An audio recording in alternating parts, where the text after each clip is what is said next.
নমস্কার বন্ধুরা, আমাদের চ্যানেলে আপনাদের সকলকে জানাই স্বাগত। বন্ধুরা, আশা করি আপনারা সকলে খুব ভালো আছেন। বন্ধুরা, রাজ্যে একাধিক নানান প্রকল্প চালু করেছেন মাননীয় মুখ্যমন্ত্রী।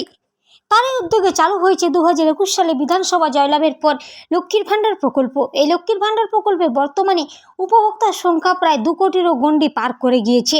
রাজ্যের সকল মহিলাদের জন্য সুখবর। বন্ধুরা, 2,40,000 মহিলার পরিবার উপকৃত হবে আরও 11 লক্ষ মানুষ।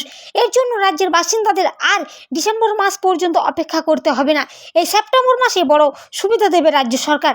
লক্ষ্মীর ভাণ্ডার প্রকল্পে মহিলাদের সুবিধা দিতে দিতে এবার রাজ্যের সমস্ত গরিব দুঃখী মধ্যবিত্তদের দিকে চোখ তুলে চাইছে সরকারের দাবি, কেন্দ্র টাকা না দিলেও পিছু পা হবে না রাজ্য।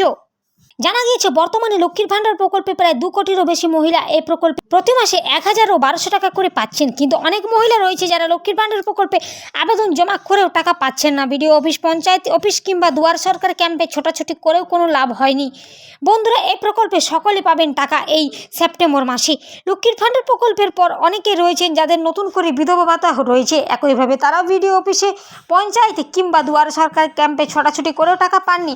সকলে পেয়ে যাবেন এই মাসে টাকা।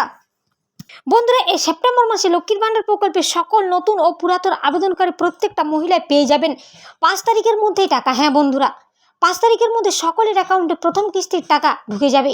আশা করা যাচ্ছে প্রথম ধাপে 11টি জেলায় টাকা দেওয়া হবে, যেমন কলকাতা, হাওড়া, হুগলি, উত্তর 24 পরগনা, দক্ষিণ 24 পরগনা, নদিয়া, পূর্ব পশ্চিম মেদিনীপুর, বীরভূম, বাঁকুড়া ও পুরুলিয়া।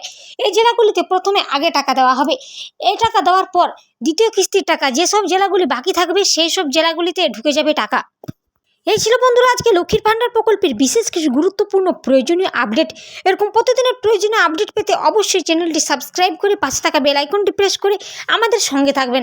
যারা যারা এখনও পর্যন্ত লক্ষ্মীর ভাণ্ডার প্রকল্পে আবেদন করেননি, আর দেরি না করে অবশ্যই আপনারা আবেদন করে নিন, অনলাইন কিংবা অফলাইনে। ধন্যবাদ।